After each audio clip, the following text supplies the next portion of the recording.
Vincent, on est très heureuse de te recevoir. Enfin, c'est toi qui nous reçois en fait. Donc, on est très heureuse que tu nous reçoives à la maison chez Nelly Rodi. Donc, est-ce que tu peux commencer par te présenter et nous expliquer comment tu en es arrivé ici, donc dans le domaine des tendances et chez Nelly Rodi? et chez Nelly Rodi. C'est une longue histoire, c'est une longue aventure.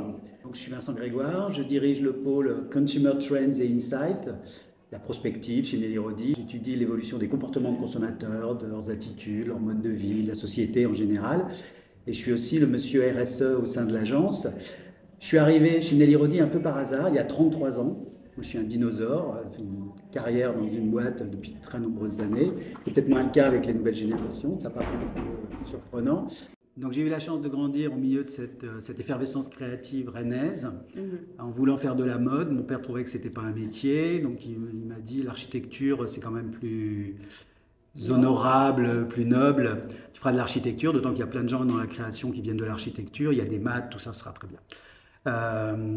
J'ai fait un cycle d'architecture intérieure, j'ai fait qu'un Mondo. Moi je suis architecte d'intérieur et designer de formation, mais ça m'a beaucoup plu parce que en fait ce qui m'intéressait c'était pas de faire des trucs pour moi, selon moi, c'était de me mettre dans la peau d'un interlocuteur. Et l'architecture ça permet d'envisager un projet pour quelqu'un, voilà. Et il y a quelqu'un qui m'a dit toi tu as une mentalité de bureau de tendance, tu devrais rencontrer une femme formidable qui s'appelle Nelly Rodi. Je suis sûr que vous allez bien vous entendre. Et effectivement, on a bien croché parce que Nelly avait pour obsession et point de démarrage de toute sa vision sur la prospective et les tendances, le consommateur. C'est la première à travailler avec Bernard Catlas sur les sociostyles. Enfin, voilà, donc on s'est bien entendu. Elle m'a confié les rênes du pôle art de vivre à l'époque. À l'époque, on était divisé en plusieurs secteurs, la mode, l'art de vivre et puis les éditions. Et c'est une aventure qui dure depuis de nombreuses années maintenant, avec une réorganisation de l'agence il y a à peu près une dizaine d'années, où j'ai plus en charge la cheville ouvrière que sont les consumer trends, les insights, pour nourrir les équipes du pôle business et pour nourrir les équipes du pôle créa. Voilà. Merci. Et merci pour ta présentation. Et donc, tu nous dis que ça fait plus de 30 ans donc, que tu es chez Nelly Rodi. Donc, au fait des tendances, quelle est la tendance qui, pour toi, a le plus été surprenante ces 30 dernières années? Au fait des tendances, je ne suis pas sûr, mais toujours être... moi, la curiosité, ce n'est pas un vilain défaut, au contraire. Voilà, ça me maintient en vie, ça me maintient en forme. Voilà, c'est une espèce de sport, de comprendre l'époque, de décrypter, mais surtout de partager. C'est-à-dire pas faire des choses pour moi, mais faire les choses pour les autres, que ça serve mes interlocuteurs, mes clients, des partenaires, d'autres experts.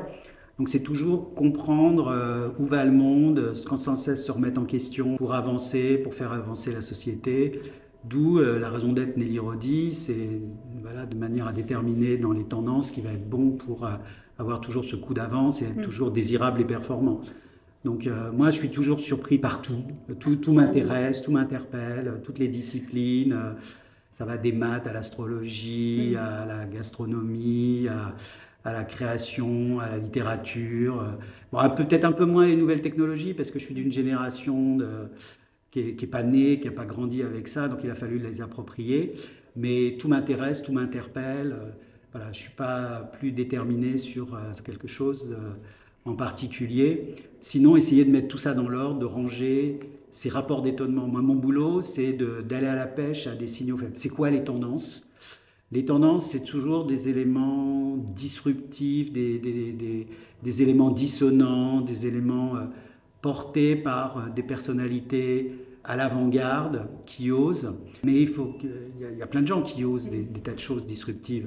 Mais il faut que ça tombe en résonance avec un contexte économique, un contexte politique, un contexte spirituel, un contexte identitaire, un contexte environnemental. Enfin, donc moi, mon boulot, c'est de voir si ces petits phénomènes mis bout à bout vont donner... C'est comme une petite graine, quoi. C'est-à-dire qu'il faut qu'il y ait la bonne terre, la bonne humidité, le bon sol, enfin les bons paramètres pour permettre de germer ou aux fleurs de permettre d'éclore. Ce qui m'intéresse, tout m'intéresse, et c'est de ranger tout ça dans l'ordre plus petit, quand j'étais plus petit, je voulais être soit archéologue, soit commissaire de police. Donc j'ai toujours été intéressé par chercher des indices, mais ce qui me plaît beaucoup dans ce métier, alors je sais plus qui, il n'y a pas longtemps, une journaliste m'a dit toi, t'es pas tendanceur, t'es tendanceur étoile. Ça m'a fait beaucoup, ça m'a flatté mon ego. Oui, c'est mignon. Mais ranger ces choses-là dans l'ordre et de transmettre et de faire comprendre, faire en sorte que nos clients apprennent et avancent aussi dans la bonne direction, quoi. Et alors, tu parles voilà, dans la manière dont tu parles des tendances, je trouve ça hyper intéressant et inspirant. Alors, une tendance qui fonctionne, est-ce que c'est une forme de petit miracle ou de grand miracle? Est-ce que c'est le fruit du hasard ou est-ce qu'on peut l'expliquer vraiment de manière très pragmatique? C'est jamais le fruit du hasard. Il y a des raisons. Alors, je vais à la pêche à deux types de tendances. Les tendances subjectives et les tendances objectives. Quand on prépare, là en ce moment, on est en train de commencer à préparer 2027. En fait, on a un calendrier et s'il y a une évolution depuis ces dernières années, c'est l'accélération et l'accumulation des phénomènes de tendance. Fut un temps, vu mon grand âge, j'ai connu quand même la période où une saison, c'était une couleur, une matière, une personne, une marque. Voilà. Et maintenant, peut-être à cause ou grâce aux réseaux sociaux, ça a tendance à s'atomiser, à s'archipéliser. Donc, par contre, nous, et la somme de recherche que je peux mener avec l'équipe, parce que c'est un boulot qu'on ne fait pas tout seul, si on est tout seul, on est mort, on est perdu. C'est un travail d'équipe, avec des personnalités, des sensibilités différentes. C'est d'analyser si c'est une tendance à long terme, à moyen terme ou à court terme. Moi, j'en ai dans mon équipe qui sont sur TikTok toute la journée pour me faire, à la fin de la semaine, un rapport d'étonnement sur qu'est-ce qui s'est passé dans la semaine, une espèce de on the radar, d'ailleurs on appelle ça des on the radar, dans la semaine, dans le mois, dans des temporalités assez rapprochées, qui a buzzé, quel était le challenge du moment, quelle était la couleur du moment, quelle était la marque du moment, quel était le symbole du moment. Mais on regarde aussi, on fait des analyses à 2 ans, 3 ans à l'avance, on fait des analyses à 5 ans, 10 ans. Là, je viens de finir un projet pour un grand constructeur automobile coréen sur la mobilité à 2035-2040. Donc, bien sûr que on se projette, mais on étudie l'évolution de la démographie, de plein de paramètres. Le déséquilibre démographique nous intéresse, le retour de la lutte des classes nous intéresse, le choc des intelligences nous intéresse, le dérèglement climatique nous intéresse pour asseoir bâtir des projets, des scénarios de tendance à très long terme. Mais raisonnablement, on est plutôt connu pour faire la promotion de tendances ou amplifier ou décrypter ou révéler, parce que ce n'est pas nous qui les faisons les tendances, hein. Ce sont les gens qui les font les tendances. Avant c'était les élites, maintenant c'est tout autant le peuple, mais on est plutôt connu pour exprimer des points de vue, une curation de phénomènes à 2 ans à l'avance. Donc là, on est en train de préparer 2027. Donc je disais qu'on allait chercher des données subjectives, des évolutions de mouvements de population, de valeurs aspirationnelles, de tendances sociologiques, mais aussi des tendances plus objectives. Je commence à faire le catalogue avant de travailler de ce qui risque de se passer en 2027. Est-ce que Madonna va sortir un nouvel album? Est-ce que Walt Disney sort un film sur les martiens ou les baleines? Est-ce qu'il y a tel événement sportif, tel événement politique, telle exposition? Est-ce qu'il y a un film important? Ça peut aider. Et c'est une somme de repérage, de décrypté, mis dans l'ordre, curaté. Donc c'est pour ça que j'ai tendance à penser que l'intelligence artificielle ne peut pas faire ce boulot-là. Elle peut nous aider à préparer ces visions, mais il reste toujours cette exception, ce choix, cette curation humaine. Rien ne remplace la sélection. C'est nous qui décidons de mettre dans l'ordre, qu'on est les maillons d'une chaîne d'influence pour aider à mieux comprendre. Donc des données subjectives et puis des données objectives. Et après, quand on met tout ça dans l'ordre, en discutant avec toute l'équipe, on voit bien que chacun fait ses petits rapports d'étonnement dans son coin. Et quand on met tout au milieu de la table, et quand on discute, et quand on échange, et quand on partage, et quand on on se met en posture un peu pour défendre ses convictions, on s'aperçoit qu'on n'a pas forcément la même façon de le dire parce qu'on a des âges différents, des cultures différentes, des genres différents. Mais 9 fois sur 10, c'est quand même assez curieux, on aboutit à peu près aux mêmes remarques. Alors, est-ce que c'est parce qu'on patauge dans le même écosystème? Bon, ben, voilà, il pourrait y avoir une consanguinité, ça c'est peut-être ce qu'on nous reproche de temps en temps, mais on est plutôt judicieux. Et le mot tendance ne veut pas dire la même chose chez les anglo-saxons et chez les latins. Souvent, quand on travaille avec des clients américains, ils nous disent, vous savez créer, mais vous savez pas commercer. Et donc nous, on a plutôt tendance à croire qu'effectivement, eux, ils sont plutôt bons pour faire du commerce, mais ils sont moins bons pour faire de la créa. Et on le voit, hein, le mot tendance n'a pas la même signification quand on est aux États-Unis ou quand on est en Europe ou en France. Chez eux, quelque chose est tendance quand c'est un succès commercial, quand c'est une diffusion plutôt mainstream, plutôt mass market ou commercial et commerçante. Pour eux, c'est pas un gros mot.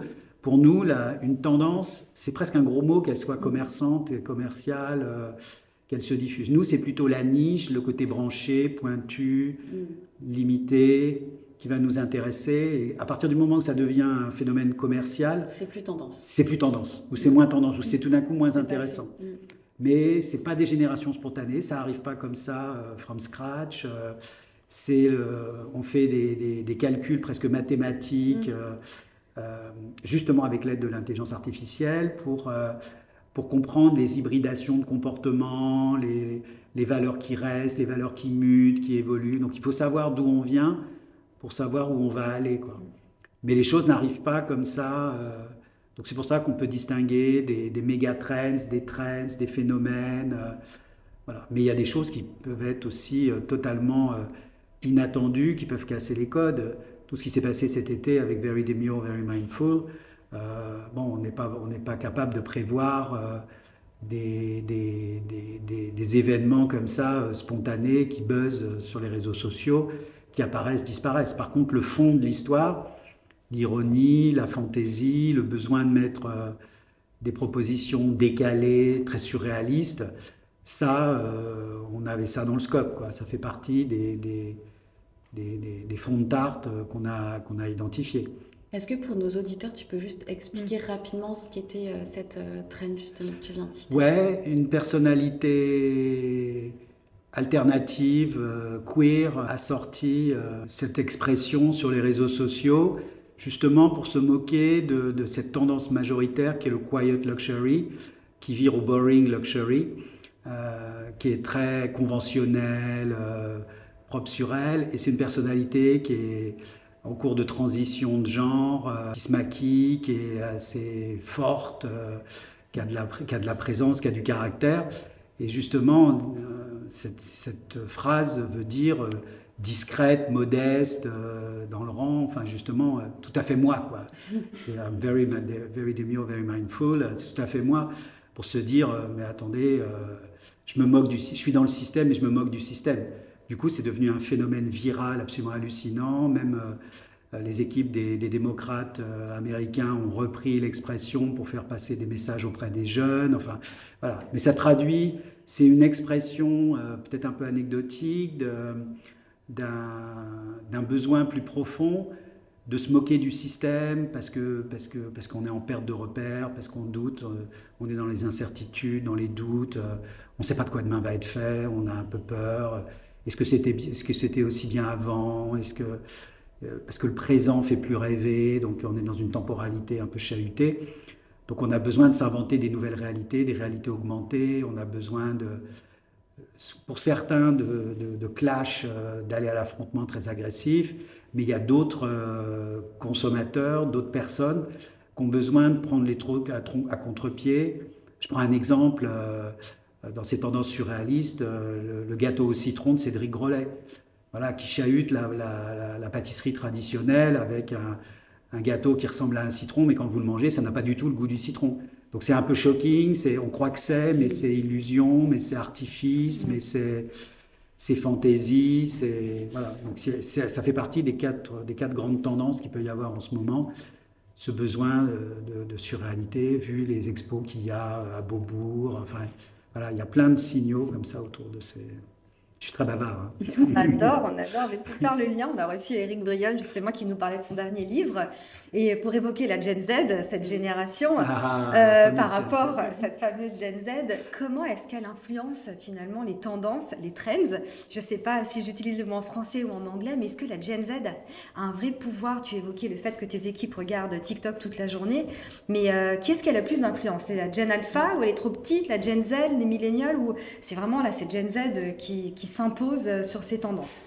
Alors, je vais me dédouaner en disant que j'adore travailler avec la Gen Z. Mon équipe est assez jeune. Voilà, donc on a des rapports assez particuliers parce que c'est pas la même génération, c'est pas le même logiciel. Je les adore, mais il y a un mot que je m'étais amusé à inventer il y a quelques années. Ils sont attachants. Oui. Voilà, ils sont dans le paradoxe, mais c'est pour ça que ça les rend intéressants. Donc, les millennials, les Gen Z et les alpha ont deux marqueurs générationnels par rapport aux X et aux boomers. C'est qu'ils sont nés en période de crise, donc ils n'ont pas les mêmes repères vis-à-vis du contexte, ils n'ont pas connu de période bénéfique, et donc ils n'ont pas eu à s'adapter, puisque c'est naturel, quoi. Ils sont en période de crise, et ils n'ont pas connu la vie sans Internet, ils n'ont pas connu autre chose que la disruption technologique. Donc ils n'ont pas la même façon de voir le monde, ne serait-ce que ça les influence aussi sur leur façon de se faire leur éducation avec des écrans rétroéclairés, donc ils ne voient plus les couleurs, les matières, les formes, les perspectives, les symboles, le rapport au temps de la même façon. Ça a commencé gentiment avec les millennials, ça s'amplifie avec les Gen Z et c'est encore pire avec les alpha, témoins de l'intelligence artificielle. Je me souviens d'une étude américaine qui était parue en 2019. Bon, ça date un peu, mais c'est quand même assez symptomatique. De mémoire, 47% des gamins entre 4 et 9 ans ne comprenaient pas aux États-Unis pourquoi, quand ils parlaient à une bouilloire électrique, elle ne leur répondait pas. Donc déjà, c'est génial parce que ça montre que ces gamins ont envie de parler, ont besoin de dialogue. Et puis, ça amène l'intelligence des objets, les objets connectés. Donc la Gen Z, on mène beaucoup d'études, fait beaucoup de sondages. C'est une génération très, très complexe.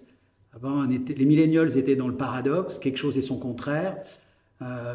Les millennials, les Gen Z, c'est tout et son contraire et encore pire, encore plein de variations au milieu, plein de nuances. C'est pas si blanc ou noir, c'est plus compliqué, voilà. Donc, et vis-à-vis du luxe, c'est une cible qui est très mouvante et qui est très émouvante. Elle est quand même assez complexe parce que c'est à la fois l'antidote et le poison. Le luxe les adore parce que c'est la relève, hein. Mais en même temps, ils sont extrêmement volatiles, totalement, ils vont adorer un truc, ils vont brûler le lendemain. Enfin, ils sont fatigants, mais ils sont hyper stimulants, quoi. Il faut les suivre. Donc, ils n'ont pas le même logiciel. Alors, la légende urbaine, c'est qu'ils ne maintiennent pas l'attention plus de 8 secondes, mais ils font 10 choses en même temps. Ils se font leur éducation, comme je disais, je les appelle la pixel génération. Ils se font leur éducation avec des écrans rétroéclairés, donc ils ont une culture du safe space. Il leur faut constamment être doudounés parce qu'il faut que les choses soient amorties. Ils ont du mal à déployer leur esprit critique. Ils ont une culture de l'algorithme, donc on leur donne à voir. Moi, c'est ce que je dis à l'équipe, des plus jeunes. Je dis arrêtez d'aller chercher les tendances derrière votre écran. Elles sont déjà prémâchées, elles sont déjà prédigérées. Allez vous frotter à la vraie vie. Ça, ils n'aiment pas trop la vraie vie parce que ça oblige à se mettre en insécurité, à douter. Et ils ne doutent pas, ils ont des convictions, voire des caprices de temps en temps. Enfin, je les adore, hein, mais comme un père aime ses enfants. Mais voilà, ils sont fantastiques, mais ils sont chelous quand même. Alors, ce qui m'intéresse, moi aussi, c'est pas que les Gen Z, c'est les Gen Z par rapport aux millennials, par rapport aux quinquados, par rapport aux vieux, aux boomers. On est dans une période de déséquilibre démographique. Il y a plus de vieux qui ne vont pas forcément vieillir en bon état et moins de jeunes. Ils n'ont pas le même logiciel, comme je disais au début. Est-ce que c'est de l'eau et de l'huile? Est-ce que c'est de l'affrontement? Est-ce que c'est de la connivence? On va plutôt capitaliser sur ce qui les rassemble plutôt que ce qui les divise. Donc, moi, je suis plus intéressé par l'évolution du déséquilibre démographique. Le fait que les Gen Z, par exemple, plutôt que de faire des gosses pour les élites, mais pas que, hein, mais préfèrent prendre un chien, un chat. La planète, il faut s'en occuper, mais ils vous commandent le lendemain une détox sur leurs réseaux digitaux ou des nouveaux produits tout pourris de fast fashion qui vient de l'autre bout du monde. Enfin voilà, ils vont aux manifestations de contestation pour l'écologie avec le dernier iPhone et des Nike aux pieds. Enfin voilà, donc je caricature, je stylise, mais bon voilà, ils sont un sujet d'intérêt pertinent et un sujet de curiosité. Je sais que je me fais pas que des potes. On va le couper tout là. Mais les tendances, c'est pas, comme je disais au tout début, c'est des éléments dissonants, c'est des éléments perturbants. Si quand vous repérez quelque chose, que ça vous rassure, que ça vous flatte, que ça vous met en confiance, ça vous sécurise, le confort amène le conformisme. Ce n'est pas une tendance, ça n'a aucun intérêt. Ce qu'il faut aller chercher, c'est comment ça vous oblige à vous remettre en question, à avancer, à grandir, à évoluer, à muter. C'est sûr que les premières fois où il y a 15 ans on a parlé du metaverse, nos clients faisaient des yeux, bon c'était très compliqué. La RSE, depuis une bonne dizaine d'années, pareil, voilà, nous c'est de mettre le doigt sur ce qui va être porteur demain et ça peut fâcher, hein, ça peut déstabiliser, ça peut déranger, mais c'est le but du jeu. L'idée, c'est d'introduire des virus dans les systèmes pour que le système se réagisse en produisant des anticorps, quoi. Et on parle beaucoup de luxurisation de l'émotion. Concrètement, qu'est-ce que ça t'évoque? Qu'est-ce que tu pourrais nous dire de concret justement sur ce concept? Bah ça, c'est très certainement dû au choc des intelligences, c'est-à-dire l'intelligence naturelle versus l'intelligence artificielle. Toute cette digitalisation, cette numérisation, ces nouvelles technologies, on en a la trouille parce qu'on découvre les limites, enfin on n'en voit pas les limites d'ailleurs, donc on sent bien que ça va nous rendre service, mais on ne sait pas où ça peut s'arrêter. Voilà, et donc plus on aura de technologies intrusives, mes fameux gamins avec leur bouilloire électrique, plus il va y avoir besoin de mettre du vivant, de mettre de l'émotion. L'intelligence artificielle, par exemple, c'est juste des supercalculateurs. Hein. C'est pas quand on a digitalisé plein de Rembrandt et en appuyant sur le bouton pour que l'intelligence artificielle nous sorte un Rembrandt à la façon d'eux, il a bien fallu rentrer des Rembrandts, il a bien fallu qu'un créatif, quelqu'un doué d'émotion, pas forcément un technicien, mais quelqu'un doué d'émotion et produit des œuvres.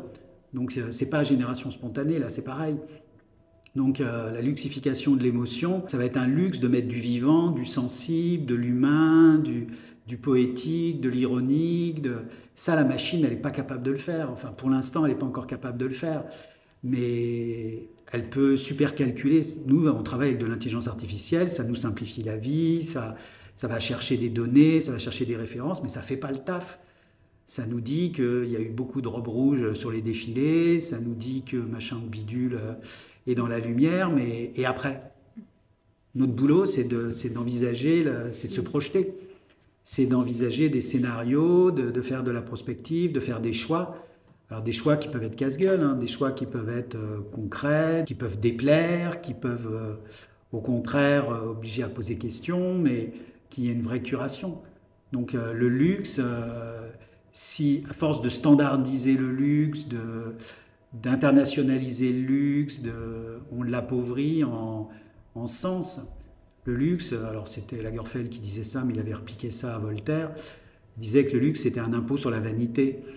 Donc j'adore, c'est ce genre de vacherie que j'adore. Mais pourquoi on adopte du luxe? C'est pour se la péter, hein, c'est parce que on veut se sentir supérieur à d'autres. L'émotion, c'est ce qui permettra très certainement de faire la différence avec toute cette somme d'outils technologiques qui vont désincarner les choses. Pourquoi il y a une méga trend autour d'une quête de spiritualité, de sens, et plus précisément autour de l'irrationnel et de la superstition? Parce que justement, pour se rassurer face à ce monde de brutes, on veut des béquilles, voilà, on veut des talismans dans nos poches. Nous, quand on travaille avec des sites de rencontres, par exemple, la Gen Z, pour revenir à elle, on hallucine sur le fait, en quantité importante, avant d'aller pécho à un date, ils calculent leur signe astrologique, ils se mettent des bracelets qui portent bonheur. au poignet, ils se mettent des pierres qui attirent la chance, l'amour, la réussite, la gloire dans les poches. Voilà, ils allument une bougie un peu votive. Enfin, voilà, donc Je vais faire ça. l'émotion, voilà. Mais s'il n'y a plus d'émotion dans le luxe, on est dans la merde. C'est super intéressant tout ce que tu nous dis. Quelles sont les prochaines tendances, quels sont les prochains projets dans l'univers du luxe ou pas que tu peux nous partager avec nous, puisque tu nous as dit que tu travaillais sur 2027-2028. Est-ce que tu as 2-3 tendances que tu peux nous partager avec nous? Alors, je vais repartir des fondamentaux. Je vais reciter les 4 enjeux, les 4 challenges qui vont structurer les tendances. Je le redis, hein, j'ai l'impression d'insister, mais le choc des intelligences, ça c'est important de le mettre dans un coin de la tête. Le retour de la lutte des classes, le déséquilibre démographique et le dérèglement climatique. Donc du coup, comme les gens sont paumés, ils sont en recherche de quelque chose, de réaction, d'élévation, à être plus focus. Donc pour 2026, le maître mot qu'on a choisi, c'est focus. Il faudra éviter de se disperser, être plus, avoir des convictions, une vision, un projet. Donc s'il y a une espèce de fil conducteur pour 2026, c'est cette notion de droit au but, arrêter de partir dans toutes les directions, arrêter de brouiller les choses, courir un seul lièvre à la fois. Et il y a 4 tendances qui m'intéressent, pas que dans le luxe. Hein. C'est plus une question que d'âge ou que de classe sociale ou que de zone géographique. Moi, je m'intéresse plus aux drivers de consommation. Donc, pour moi, il y en a 5. Le cœur du réacteur, c'est la fonction. Donc ça, c'est des besoins assez basiques, élémentaires à satisfaire. Mais par contre, c'est dans la consommation une partie de la population, des attentes qui grandissent, qui grossissent. Hein. Ça gagne des parts de marché, purement la fonction. Ensuite, il y a les consommateurs qui sont attirés par la tradition. Donc, des valeurs patrimoniales, héritage, je vais transmettre quelque chose à mes enfants, je veux de la convention. Donc ça, la tendance en ce moment, et pour les quelques années à venir, c'est le retour des néoconservateurs, les traditionalistes, les tradwives aux États-Unis, l'uniforme à l'école, la consigne, voilà, faut faire des efforts, sur du mérite, on a des droits mais on a des devoirs, enfin voilà. Donc ça, c'est une première tendance de fond autour d'un driver lié à des valeurs traditionnelles dans la consommation. À l'opposé, il y a des consommateurs qui sont mus par une notion d'expression. Eux, il leur faut de la disruption, il leur faut de la singularité, il leur faut de la personnalité. Et je les appelle les affranchis. C'est toutes ces valeurs d'inclusivité, de solidarité, mais en mode positif, bénéfice. Voilà, donc surtout pas contrainte et punition, mais en mode récompense.